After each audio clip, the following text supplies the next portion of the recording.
Eh bien, bonjour à toutes et bonjour à tous. On se retrouve aujourd'hui en préambule de la classique que vous voyez ici, les Strade Bianche, tout simplement, la 14e édition de cette classique italienne qui est déjà entrée dans comme les courses importantes du calendrier, du peloton. Et c'est une course qui tend à être un monument, le troisième en Italie, enfin qui serait le troisième en Italie après Milan-San Remo et le Tour de Lombardie. Seulement, bon, elle n'est pas encore considérée comme telle, il manque un peu d'histoire. C'est uniquement la 14e édition, elle a été créée en 2007 cette course. Course qui a quand même créé en 2007, donc 14 éditions et déjà des vainqueurs de renom, hein. On a Alaphilippe, le dernier en date, Tige Benoît aussi qui est un homme très fort du peloton. Et puis après, on a des très très gros noms. Kwiatkowski l'a remporté notamment 2 fois. Cancellara aussi l'a remporté 2 fois. Enfin, le Suisse champion du monde du contre-la-montre. Le Suisse, ouais, il l'a remporté en 2008 et en 2012. Kwiatkowski, lui, l'a remporté en 2017 et en 2014. On a eu aussi Stibar en 2015, Gilbert en 2011. Bon, voilà, on a aussi Maxime Iginski qui a, si je ne dis pas de bêtises, remporté un Liège-Bastogne-Liège. Voilà, en 2012. Un, un Liège-Bastogne-Liège soumis aux controverses, mais c'est pas ce qui nous intéresse. En tout cas, aujourd'hui, c'est un parcours, hein, on le sait, très spécifique avec des routes en terre. Routes en terre qui ressemblent un peu à des pavés, même s'ils ne sont pas vraiment. On l'avait vu en 2018 toujours avec le mauvais temps et Romain Bardet qui avait quand même réussi à faire troisième. Derrière Benoît et Van Aert, donc des spécialistes des pavés. Puis on voit hein, Katowski aussi marche très bien sur les pavés quand il arrache Tibar, Gilbert. Sur les pavés, c'est loin d'être des cancres. Et donc voilà, c'est une, comment dire, une classique qui est ouverte un peu à tous, même si elle est plus orientée pavé et des hommes forts qui ont un très bon punch, notamment avec la dernière côte qui est plus que difficile. Pour cette année, on compte parmi les favoris Mathieu Van Der Poel, lui qui vient juste de finir, deuxième de Lumloop et Newsblad. On a aussi Oliver Nassen qui a une qualité sur les pavés qu'on ne présente plus. Seb Van Mark qui a fini deuxième de Paris-Roubaix 2013 entre autres. Jasper Stuyven. Maximilian Scharmann qui est lui plus puncher qu'un homme habile sur les pavés. On a aussi Gianni Moscon qui lui est plus passe-partout. Et après, Alexei Lutsenko aussi, Mats Pedersen seront à surveiller et tous les coureurs qui ont un bon punch et, et, qui, et qui passent plutôt bien les pavés sont à surveiller. Comme on vous l'a dit, sur cette course, on compte 25 équipes, 25 équipes composées chacune de 7 coureurs, ce qui nous fait 175 coureurs au début de la course. Course qui va d'ailleurs débuter.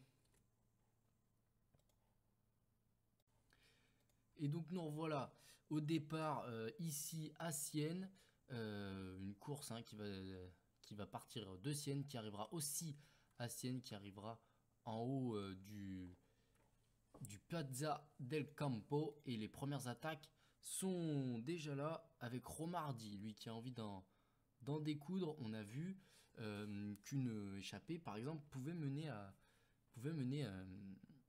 les hommes de devant sur les Strade Bianche assez loin. On se souvient en 2017, je dirais, c'était Thibaut Pinot qui avait fait 10e des Strade Bianche où justement il s'était glissé dans l'échappée. Lui, le grimpeur de l'équipe Groupama FDJ. Et devant, on a 8 hommes qui ont 40 secondes d'avance sur le peloton. Et en tête de peloton, c'est l'équipage G2R la mondiale qui roule.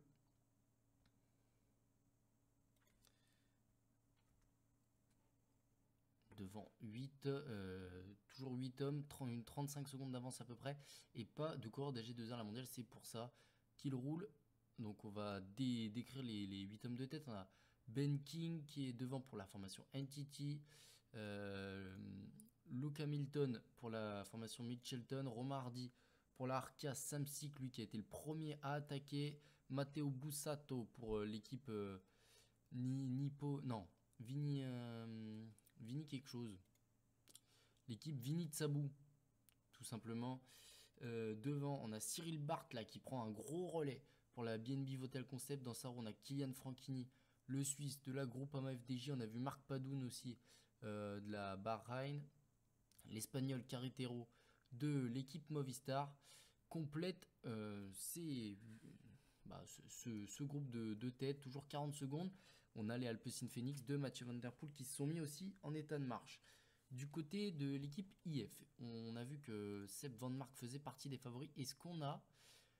non, on n'a pas Alberto Bettiol, tout simplement le dernier vainqueur du Tour des Flandres. Par contre, on a vu le maillot de champion du monde de Mats Pedersen là, légèrement sur le côté. Et là, à l'avant, c'est le maillot de champion d'Équateur de Caicedo. Et ça y est, on rentre sur le premier secteur des Strade Bianche, donc c'est-à-dire les routes blanches. Et toujours 35 secondes d'avance, l'écart est maintenu pour l'instant. Et on voit la particularité de cette épreuve dès le départ, hein. Des routes extrêmement étroites où il est difficile de remonter, donc il faut toujours être bien placé parce que si on est pris dans une cassure, même pour reboucher le trou, il faut remonter en haut de la cassure et ensuite pouvoir faire l'effort. Donc c'est jamais vraiment simple. Et toujours les AG2R et l'Alpecin Phoenix en tête de peloton. Alors qu'à l'avant, on collabore bien. Avec Kylian Franchini qui prend son relais maintenant. Et on attaque bientôt. Ça y est, on est dans le deuxième partie blanche, des routes blanches, avec un secteur appelé le Bagna. Et la particularité de ce secteur, c'est qu'il est en côte, hein. On aura beaucoup de secteurs en faux plat descendant, mais lui, il est en faux plat montant, même plus que faux plat montant. Ça monte vraiment. Là, on voit qu'on est sur du 6 voire 7%. Alors, les routes en terre n'ont pas la même influence sur les coureurs que les pavés, comme on peut retrouver sur le Tour des Flandres, par exemple. Mais quand même, elles limitent leur progression et il faut être vraiment agile sur le vélo. Alors que pour la première fois depuis le départ de cette course, l'échappée enregistre plus d'une minute d'avance. Et là, c'est des Trek Segafredo qui roulent. C'est pour Jasper Stuyven, le Belge, qui lui d'ailleurs a souvent déçu, hein, Jasper Stuyven sur les campagnes de classiques flandriennes. Souvent attendu au tournant, rarement placé, rarement il a rarement été là. L'une de ses seules victoires, c'est Kurn-Bruxelles-Kurn en 2016. 2 étapes sur le Big Bank Tour en 2018-2017.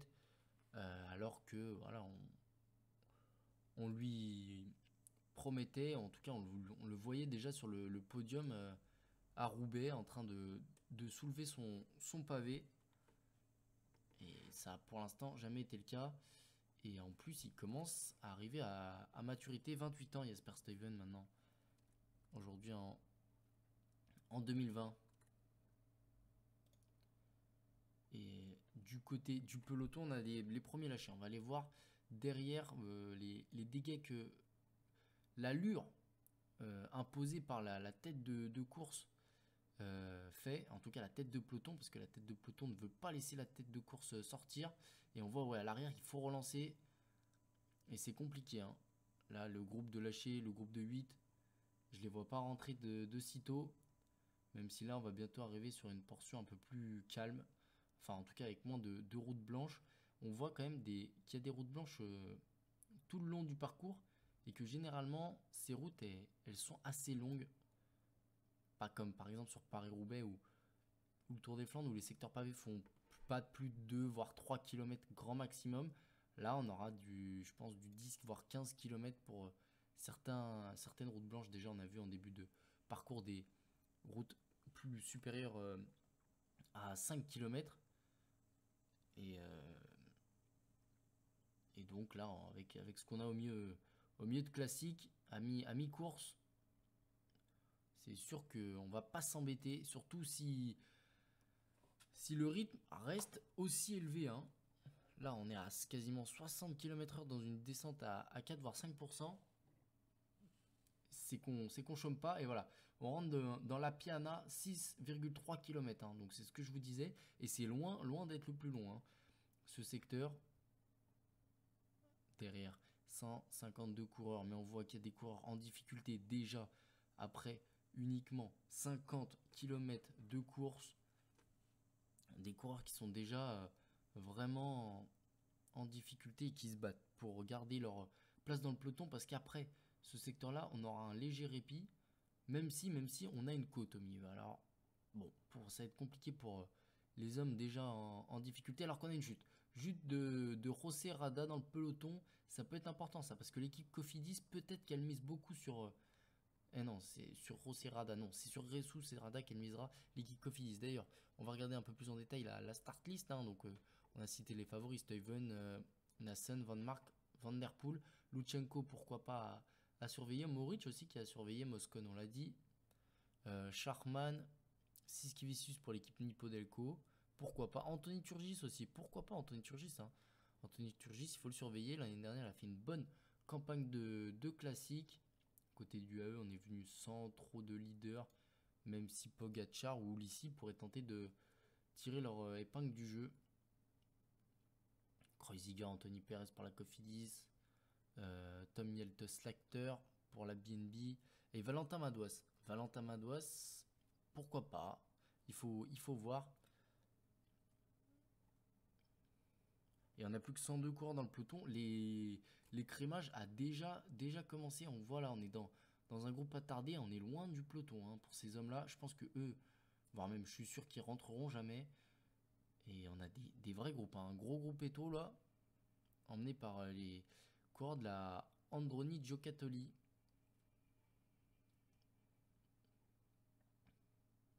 Ben King, toujours à l'avant du groupe de 8 hein, devant. Ils ne se sont pas désunis devant et ça peut peut-être leur être favorable. Parce que là, ils sont 8. Derrière, dans le peloton, on commence à avoir cramé pas mal de coéquipiers. Parce que chaque fois, on mettait 3 coéquipiers par-ci, 3 coéquipiers par-là. Et une fois qu'il y en avait un qui était un peu fatigué, on le remplaçait par un autre. Mais on était toujours en infériorité numérique. Et là, dans cette côte, l'écart qui repasse au-dessus de la minute et on voit Reichenbach qui est déjà lâché. Ça, c'est assez étonnant pour la Groupama FDJ. Et on voit que devant, on a quand même des coureurs qui tirent la langue. Hein. Certains montrent des signes de faiblesse. Et Bussato, là, il semble mal. Bussato, il a lâché 1 mètre. Matteo Bussato, le seul représentant de la Vini Tsubo à l'avant. D'ailleurs, toutes les équipes étaient représentées par un seul coureur. Les 8 équipes à l'avant. Et on avait 3 équipes qui n'étaient pas World Tour, donc 3 équipes continentales. C'est intéressant de voir quand même que même les équipes World Tour, sur cette course, placent un homme devant pour être toujours dans l'action. Il vaut mieux avoir un coup d'avance qu'un coup de retard, comme on dit. Et ils savent que l'échappée peut aider, et surtout au vu du fait que les routes soient très très étroites. Vous voyez, à chaque fois on est sur 2 voies, pas plus, voire même des fois 2 voies très très serrées.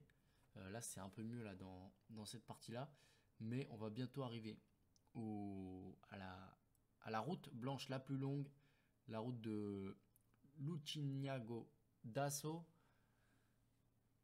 et ça va être la plus longue du parcours. 1,5 km pour les 8 hommes de tête et 1 minute pour le peloton. On va essayer de trouver un homme, un favori. C'est Et je pense que devant, moi, je pense qu'ils vont se faire reprendre dans ce secteur-là. Bon, après, je prends pas trop de risques. Il fait 13 km 8. Et quand vous voyez qu'il y a même pas, il y a autant en entrant dans le secteur que lorsqu'on est sorti du dernier secteur, c'est qu'il y a peu de risques quand même, hein. 84 hommes dans le peloton, ça continue de. L'écrémage par l'arrière continue, et devant, c'est Carretero qui sort tout seul. Carretero, l'Espagnol, c'est le plus fort, à moins que Padoun puisse aller chercher. Même si devant, il faut essayer de rester uni quand même, hein. Même si certains ont montré des signes de faiblesse, peut-être placer un contre, essayer de se mettre à 3 ou 4 et prendre des relais. On voit Padoun là qui a quand même du mal. C'est lui qui a fait l'effort pour revenir sur Carretero, et maintenant il est à 3, 4, 5 mètres du groupe où Luke Hamilton ferme la marche et montre lui aussi des signes de fatigue. 40 hommes dans le peloton, là ça commence, là on se fait la guerre. Ça y est, dites-vous qu'il reste encore 100 km, hein. Il reste 100 km et Pet Vakoch a fait péter tout le monde. Le peloton s'est séparé en deux là depuis le début de cette route, et on voit tous les favoris sont là. On voit Van Mark en deuxième position, Moscon, on a vu Van Der Poel tout à l'heure. Il y avait aussi Nassen. Le peloton qui se reforme quelque peu parce que Vakoch semble un peu émoussé physiquement. Devant, on a 5 hommes: Cyril Barth, Kylian Franchini, Romain Hardy, Ben King et Carretero. La France est la seule nation représentée à 2 à l'avant, et ils ont presque 2 minutes d'avance maintenant. Désormais sur le peloton où on a besoin de souffler, hein. On a vraiment besoin de souffler. On voit Conrad là qui vient à l'avant et qui met un petit rythme, mais on sent que c'est pas fameux. Et attaque d'un Nippo d'un Vinitsubo, c'est Giovanni Visconti. Giovanni Visconti, lui, qui a gagné plusieurs étapes sur le Giro d'Italia. Il sait ce que c'est de gagner, il sait ce que c'est de gagner en Italie. Et ici en Toscane, au Tour de Sienne, il va tenter de faire le maximum. Notamment Giovanni Visconti, il en a gagné 2 en 2013. Des étapes sur le Giro d'Italia. Là, on a eu une légère portion de goudron, et ça y est, on est de nouveau sur une route blanche pour 10 km, hein. Alors vraiment, repos de courte durée.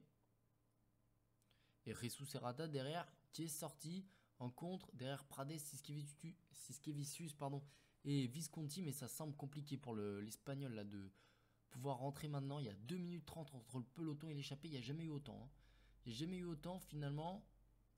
Dans le dernier secteur pavé, ils n'ont pas perdu, pas secteur pavé, mais dans la dernière route blanche, ils n'ont pas perdu de temps, ils ont même fait mieux. Ils ont augmenté leur avance, et de quasiment 2 minutes. Maintenant, il reste encore 90 km. Ça reste assez dérisoire. Et Carretero, qui a Prades derrière lui, ça fait un coéquipier, hein. Un coéquipier pour Prades à l'avant et un coéquipier pour Carretero à l'arrière. Sinon, Siskevicius n'avait personne, Visconti non plus, et Rada encore moins. Alors que on voit derrière le peloton est emmené par Caicedo. Lui, on l'a vu rouler depuis le début de la journée. C'est pas lui qui va vous ramener le peloton dans la roue, pardon, dès maintenant du groupe de 7. Maintenant devant, ça s'est regroupé à l'avant, hein. On a vu Luke Hamilton et Marc Padoun rentrer. Ça va se regrouper même à 10 avec Siskevicius et Prades qui vont rentrer aussi. Côté Rada, je suis un peu plus pessimiste pour l'Espagnol. En tout cas, là, on va arriver sur la partie la plus tranquille du parcours. Elle est plane, il n'y a pas de route blanche jusqu'à la prochaine forcément. Sinon, on avait toujours une côte, une route blanche qui venait forcément embêter les coureurs. Là, ils vont pouvoir. C'est le seul moment où ils peuvent récupérer à 82 km de l'arrivée. Donc, on va pouvoir faire il va pas se passer grand chose, hein. Les 3 vont rentrer sur les 7 de devant, les 3 de derrière. Voilà, ça y est, c'est fait, c'est officiel. Siskevicius, Prades et Visconti sont rentrés sur l'échappée. Donc, on a 10 hommes en tête, Errada en contre et un groupe de 90 hommes à peu près. Derrière, ils ont 2 minutes 20 d'avance. Et on va donc, comme je disais, on va pouvoir s'intéresser un peu au programme. des coureurs qui sont là. Par exemple, programme de Mathieu Van Der Poel. Mathieu Van Der Poel, lui, ce qu'on sait de son programme, avec son équipe forcément qui n'est pas toujours invité sur les plus grandes épreuves du monde, lui il ira sur Milan-San Remo. Ça on le sait. On sait aussi qu'il vise les Flandriennes en fin de saison, en fin de printemps. Il devrait avoir un avis favorable et pouvoir y aller, lui qui est fait, comme je l'ai dit tout à l'heure, deuxième de l'Umloop et Newsblad. Concernant Stuyven, Van Mark, Nassen et Moscon, les quatre, hein, ils ont la même préparation. Ils vont après sur Tirreno Adriatico, puis ils iront sur Milan-San Remo, et enfin ils feront les classiques pavés et le Tour de France. Pour ces trois hommes-là, quatre pardon, avec Moscon. Mats Pedersen, lui, ira sur Tirreno, ira sur Milan-San Remo et le Giro. Et quid des classiques, pour l'instant, on n'a pas d'informations, alors que les 9 hommes de tête, alors qu'on a une... Non, on n'a pas d'attaque de Moscone. Et alors que les 10 hommes de tête, pardon, sont... alors que Herrada s'est fait reprendre. Hein. On l'a pas vu ça. On était en train de détailler les programmes de Mathieu Van Der Poel notamment. Herrada s'est fait reprendre. Et donc j'étais sur Pedersen et je disais, d'ailleurs Pedersen qui en place une là. Mats Pedersen, le champion du monde en titre, il veut montrer que il n'a pas volé ce maillot et dès 70 km de l'arrivée, il sort, il s'est fait reprendre par Petr Vakoc, par l'avant-garde du peloton, et alors qu'on a une chute, c'est Carretero qui est tombé et qui du coup se retrouve maintenant dans le peloton. Carretero, donc on n'a plus que 9 hommes en tête et c'est Prades qui reste devant pour la Movistar. J'ai envie de dire heureusement pour Movistar que c'est que Carretero qui est tombé, et Carretero il était là depuis le début dans l'échappée, depuis le début depuis ce matin, hein, tout simplement. Et on a deux hommes qui sont lâchés devant, Marc Padoun et Luke Hamilton, on l'avait déjà vu tout à l'heure. On le savait, on le sentait. C'est pas les plus forts de cette échappée. Cyril Barth et Kylian Frankini sont ceux qui m'ont fait la meilleure impression pour les hommes qui sont partis depuis le début. Mais là, ceux qui me font une très bonne impression, c'est les hommes derrière, et notamment Mats Pedersen qui mène encore le peloton. Et c'est peut-être pour Jasper Stuyven, il tente peut-être de durcir pour son leader. Et que si jamais ça le laisse sortir, pourquoi pas essayer quelque chose, alors qu'en haut on est plus que 22 et Turgis ça s'accroche tant bien que mal. On a Genietz qui est encore avec Madois, c'est très bien ça pour la Groupama FDJ. On a Simon Yates aussi qui est toujours là. Mention très très honorable à Simon Yates, Calme Janela, Charman, Ulissi, Nassen et Gaviria. On n'a pas de Pogacar, j'ai l'impression. Pas de Pogacar. On a Ulissi et Gaviria, mais pas de Pogacar. Et donc, oui, donc j'étais sur Pedersen avant qu'il attaque et qu'il enflamme la course. Pedersen, on sait qu'il va faire le Giro, on sait qu'il va faire Milan-San Remo, on sait qu'il va faire Tirreno. On ne sait pas s'il va faire Paris-Roubaix, Tour des Flandres, le Dwars van Vlaanderen et toutes les courses qui se situent par là-bas, le 3 notamment. Donc, ça reste à vérifier, à confirmer. Mais pour l'instant, c'est Fabio Fellini qui chasse les hommes de tête. Les 7, ils sont 7 à l'avant. Et je pense qu'ils vont se faire reprendre ici dans la montée Sainte-Marie. 7 hommes, une petite quinzaine de secondes d'avance sur 23 derrière dans le peloton. Voilà, ça y est, le peloton les a repris. On a donc 30 hommes devant. Et derrière, c'est Tao Geoghegan là qui tente de rentrer avec un groupe d'une vingtaine d'unités. On a notamment Ciccone, Marcato, Mollema aussi. Mollema, c'est un peu étonnant de le voir là. Latour. Mollema, on l'attendait un peu mieux. Hein. C'est ça, c'est ce que je veux dire en disant que c'est étonnant de le voir là. On va regarder à l'avant. C'est Andrea Vendrame qui met un gros tempo pour son leader Oliver Nassen. Alors qu'on n'a plus aucune moto qui peut nous retransmettre des images. Et Van Der Poel là, ça y est, on est dans la côte là de cette route blanche. Est-ce que s'il y a une attaque à mettre, elle est maintenant, hein. Peut-être qu'elle me gêne. Non, c'est Turgis, pardon, qui est là sur la gauche de la route. Et Vendrame qui reste en tête, qui met un petit tempo. Van Mark, Van Der Poel. Pour l'instant, on n'essaie rien. On est encore plus de 20, 23 pour être précis. Et C'est Kylian Frankini là, qui s'accroche comme un beau diable pour rester dans ce groupe-là. Et c'est le dernier groupe FDJ, ce qui veut dire que Madouas s'est fait lâcher. Et alors qu'on voit Ulissi là sur le côté qui s'est mis en danseuse. Et ça y est, il y va. Attaque de Diego Ulissi. Les punchers montent les crocs. Alors c'est assez étonnant d'attaquer maintenant pour lui. Mais il y va. Et Vendrame qui se met en état de marche derrière et qui fait craquer du monde, hein. Izagiri n'est plus là. Féliné n'est plus là. Siskevicius, ça semble dur aussi pour Porturgis. Ils ont, ces hommes-là ont raccroché quand même le bon wagon à la faveur d'une descente. Mais c'est pas la joie pour eux. Ça semble compliqué. Et on va regarder où est Valentin Madouas parce que ça m'intéresse. Puisque je pensais qu'il pouvait faire quelque chose. Le français de la Groupama FDJ, Valentin Madouas, soit il est dans un deuxième groupe un peu attardé.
Et alors qu'on a eu un petit problème, mais c'est pas grave. On revient. Andrea Vendrame, toujours en tête de deux courses et qui a plus que derrière lui 13 hommes. 13 hommes derrière Andrea Vendrame, derrière l'Italien, qui est impressionnant, hein. Andrea Vendrame, et dans ces 13 hommes, on compte son leader, Oliver Nassen. On peut se dire qu'il travaille pour lui. Et là, avec le tempo qu'il met, personne ne reste tranquille dans la roue. Et même, il y a une cassure au niveau de Mats Pedersen. C'est Van Mark Mohoric. Ils sont bien présents, mais Pedersen a fait l'effort, a bouché le trou. Et on a eu une attaque. Attaque de Diego Ulissi. On l'avait déjà vu tout à l'heure tenter quelque chose dans le dernier. Enfin, c'est pas un ribine comme sur le Trobourléon, mais sur la dernière route blanche. Et le Ulissi, qui pour l'instant a une vingtaine de secondes d'avance. Il faut pas qu'il en fasse trop non plus parce que derrière ils sont 10. Et c'est Mats Pedersen là qui se sacrifie totalement pour Stuyven. On a Pedersen pour Stuyven, Vendrame pour Nassen. 20 secondes d'avance pour Diego Ulissi à 33 km de l'arrivée. Ça semble quand même assez... Enfin en tout cas trop restreint comme avance. Il n'a pas pris assez et surtout... Il y a encore deux coéquipiers derrière. C'est bien ça son problème. C'est que ça va pas se regarder. Là, dans ces petites montées, ces petites redescentes,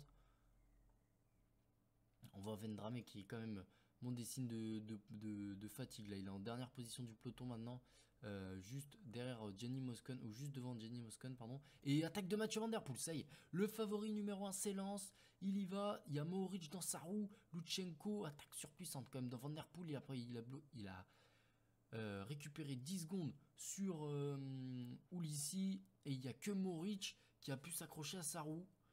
Matej Moric, le Slovène, compatriote de Primoz Roglic et Tadej Pogacar. Et là, ils sont trois à l'avant. Lutsenko fait l'effort derrière, il rentre. Et c'est Nassen même qui bouge totalement le trou. Lutsenko n'a pas pu le boucher. On a 4 hommes devant. Nassen, Ulissi, Mohoric, donc deux favoris et deux outsiders. Lutsenko qui semble pas capable de faire la jonction. Schachmann qui ramène Stuyven et Van Mark et Van Dramé, ça semble trop compliqué. Pedersen, Moscon, c'est fini.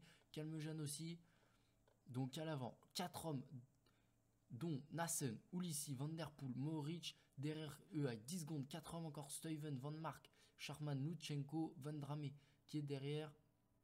Moscon et Pedersen sont derrière, mais ont beaucoup travaillé. Ça va être compliqué hein, pour les trois là. Les trois dont deux Italiens. Attaque devant de Ulissi. On nous annonce une attaque d'Ulissi. Il faut aller voir Ulissi qui est devant. Et c'est. Stuyven a réussi à rentrer avec Schachmann. Mais ils ont laissé un homme sur le carreau. C'est Van Mark. Van Mark qui, encore une fois, on attendait très haut aujourd'hui. Va décevoir, hein, sûrement, parce que là, je le vois pas rentrer. Hein. Je le vois pas rentrer. Van Der Poel devant, il a compris. Il met des gros relais comme on lui connaît, Van Der Poel. Et lui, en plus, il est sur son terrain de prédilection. Hein. Le cyclocross, les routes blanches, lui, ça lui fait pas peur. Il connaît ça par cœur. Et c'est même le mieux placé pour en parler et pour remporter cette course. Même si Nassen lui prend un bon relais. On va rester à 6 pour l'instant. Dans ce Colle Pinzuto, c'est le nom de cette route blanche. Et il n'y a que 2 hommes à l'avant qui travaillent pour distancer au maximum cette Van Mark. C'est Van Der Poel et Nassen. Il faut faire attention à Stuyven qui reste quand même bien au chaud. Et surtout, il faut faire attention à un homme, c'est Maximilian Schachmann. Parce que pour arriver au Colle di... au Piazza del Campo, il y a une côte et on sait que c'est le plus fort en punch, Schachmann, et c'est Nassen du coup qui fait tout pour le lâcher là. Il se dresse sur les pédales et il en pose une. Hein. Oliver Nassen là dans cette légère côte et justement Schachmann qui s'est fait décramponner légèrement. Stuyven lui a réussi à boucher le trou avec Mohoric, Van Der Poel et Nassen. Je pense qu'on a quand même les 4 plus forts. Hein. Stuyven, Mohoric, Nassen et Van Der Poel. Ulissi a réussi à faire la jonction tout seul, mais ça semble plus compliqué maintenant. Dernière, secteur pavé, derrière route blanche, le Tolf. Alors, on a bientôt fini de cette route blanche, mais là, à mon avis, tout se jouera dans la dernière côte, la côte finale. Et on voit Van Der Poel qui laisse le relais à Nassen. Mohoric, ça y est, qui accepte de passer. On a Stuyven, le meilleur puncher du groupe. C'est Van Der Poel, hein. De toute façon, c'est le meilleur puncher, c'est le meilleur en pavé, c'est le meilleur sprinter.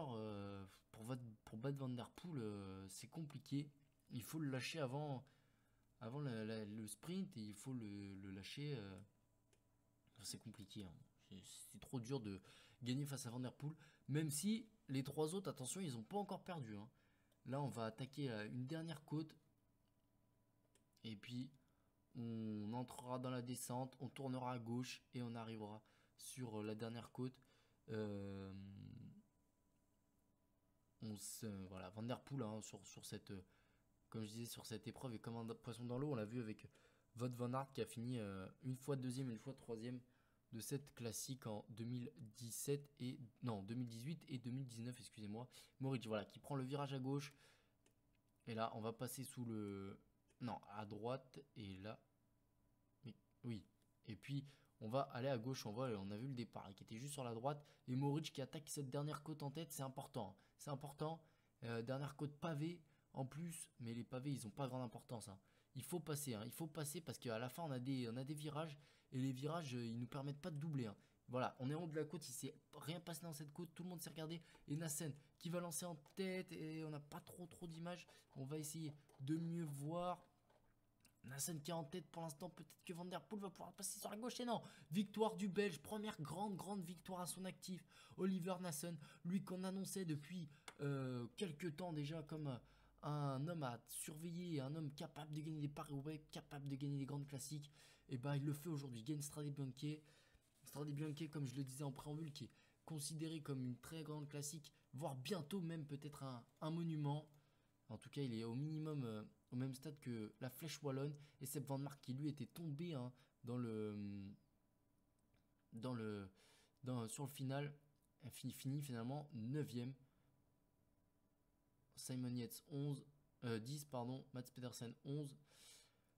On va récapituler le top 10, mais on a quand même un beau top 10 hein, avec une victoire belge aujourd'hui d'Oliver Nassen devant Mathieu Van Der Poel, Matej Mohoric 3ème, on l'avait vu bien attaquer la dernière côte. Et comme je vous ai dit, quand ils ont viré à droite, dans la descente, il fallait passer tout de suite hein, parce que derrière on a des virages. On l'a vu l'an dernier avec Alaphilippe qui était passé devant Jakob Fuglsang, et Jakob Fuglsang n'avait jamais pu reprendre le français. Impossible de doubler après ce moment-là, c'est trop technique. Et Jasper Stuyven en a fait les frais, il finit 4ème, dernier du premier groupe. Diego Ulissi finit 5ème, 6ème place pour Maximilian Schachmann. Andrea Vendrame, qu'on a vu faire un gros travail aujourd'hui. Il était très très fort l'italien parce qu'il finit 7ème devant notamment Alexei Lutsenko, qui lui était leader de la formation Astana. Et donc Seb Van Mark 9ème et Simon Yates 10ème. Voilà, on voit là Van Der Poel qui tente de faire l'effort sur la gauche. Il y a à peine l'espace pour deux cyclistes. Mais c'était trop tard déjà. Nassen avait trop d'avance. Il a pu franchir la ligne en tête grâce à cela. Donc première très grande victoire du Belge Oliver Nassen de la G2R mondiale. Et je pense que c'est aussi une victoire qui va réjouir les hommes de Vincent Lavenu et même Vincent Lavenu lui-même, parce que ça leur fait quand même une belle victoire à rajouter au palmarès. Et la G2R la mondiale qui a en plus fini meilleure équipe de ces Strade Bianche. En tout cas, nous on vous remercie de nous avoir suivis. On va se retrouver sur Paris-Nice, sur Tirreno Adriatico, sur Milan-San Remo. La saison ne fait que commencer et elle commence plutôt bien. On a eu des Strade Bianche spectaculaires.